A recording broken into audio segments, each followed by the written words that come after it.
தெய்வத்தையும் நீதிமன்ற தீர்ப்பையும் மோசமாக விமர்சிக்கும் சட்ட அமைச்சர் ரகுபதி இன்னும் பதவியில் இருப்பது மாநிலத்துக்கு வெட்கக்கேடு. அவர் பதவி விலக வேண்டும் என பாஜக மாநில செய்தி தொடர்பாளர் நாராயணன் திருப்பதி வலியுறுத்தினார். புத்தக கண்காட்சி ஒன்றினை தமிழக முதலமைச்சர் திரு மு.க. ஸ்டாலின் அவர்கள் திறந்து வைப்பதாக இருந்த சூழ்நிலையில் அந்த புத்தக கண்காட்சியில் நீதியரசர் திரு ஜி.ஆர். சுவாமிநாதன் அவர்களை தரக்குறைவாக பேசுகிற ஒரு விமர்சனம் செய்கிற ஒரு புத்தகத்தை வெளியிடுவோம் என்று அந்த புத்தக கண்காட்சியில் இருக்கக்கூடிய கடை எண் உட்பட குறிப்பிட்டு ஒரு சில இடதுசாரிகளை சேர்ந்தவர்கள் மிக மோசமான முறையில் பதிவிட்டிருந்தார்கள். உடனடியாக இந்த விவகாரத்தை சொல்லி நடவடிக்கை எடுக்க வேண்டும் என்று நாம் கேட்டிருந்தும் கூட ஒரு நீதியரசரை இப்படி தரக்குறைவாக விமர்சிக்கிறார்களே, தமிழக முதலமைச்சர் திறந்து வைக்கக்கூடிய ஒரு புத்தக கண்காட்சியில் நீதிமன்றத்தை நீதிபதியை அவதூறாக பேசக்கூடிய ஒரு கடை இடம் பெறுகிறது. அதனால் முதலமைச்சர் தன்னுடைய பொறுப்பை உணர்ந்து கொண்டு தார்மீக கடமையை உணர்ந்து செயல்பட வேண்டும் என்று கேட்டிருந்தோம். ஆனால் 3 நாட்களாக முதலமைச்சரிடமிருந்தோ அரசிடமிருந்தோ எந்த நடவடிக்கையும் இல்லாத சூழ்நிலையில் இப்பொழுது இன்றைக்கு சென்னை உயர்நீதிமன்றம் இந்த புத்தகத்திற்கு தடை விதித்து உத்தரவு போட்டிருக்கிறது. இப்படிப்பட்ட ஒரு வெட்கக்கேடான ஒரு சூழ்நிலை தான் தமிழகத்தில் நிலவிக் கொண்டிருக்கிறது. இந்த மாநிலத்தினுடைய சட்ட அமைச்சராக இருந்த ரகுபதி என்கின்ற ஒரு அமைச்சர், இப்போது இருக்கக்கூடிய ஒரு அமைச்சர், அந்த அமைச்சர் மிக மோசமான முறையில் நம்முடைய கடவுளையும் நம்முடைய தெய்வங்களையும் அவர் ஒப்பிட்டு பேசுவது. எப்படி ஒப்பிட்டு பேசுகிறார் என்றால், பிணங்களை எரிக்கிற இடத்தில் தானே எரிக்க முடியும், வேறு இடத்துல எரிக்க முடியும் என்று கேட்கிறார். நாம் ஒரு பேச்சுக்கு ஒரு உதாரணத்திற்கு நம்மாலையும் கேட்க முடியும்.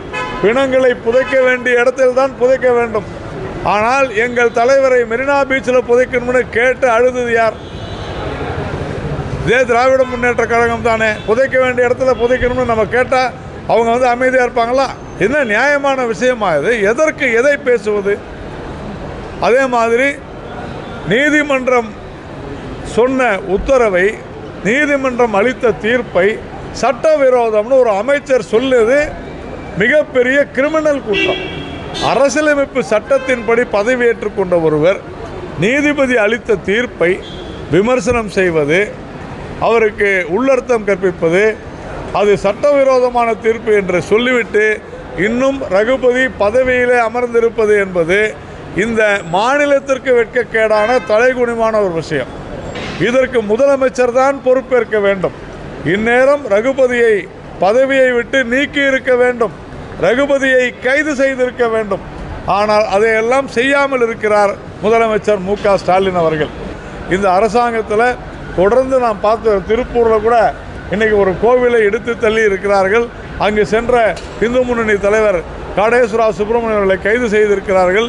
இது இந்து விரோத அரசாக செயல்பட்டு கொண்டிருக்கிறது என்பதற்கு நான் இப்பொழுது சொன்ன 4 விஷயங்களை தவிர வேறு உதாரணங்களே தேவையில்லை.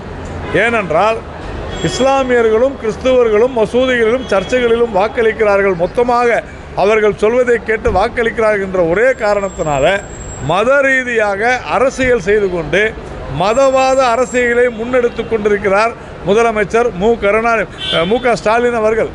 இப்படிப்பட்ட ஒரு மோசமான அரசு இந்த சுதந்திர இந்தியாவிலேயே இருந்ததில்லை என்கிற அளவிற்கு இந்த அரசாங்கம் ஒரு கேடுகெட்ட அரசாக, இந்த அரசாங்கம் இந்துக்களுக்கு எதிரான ஒரு அரசாக, இந்த அரசாங்கம் தமிழர்களுக்கு எதிராக ஒரு அரசாங்கமாக இருக்கிறது.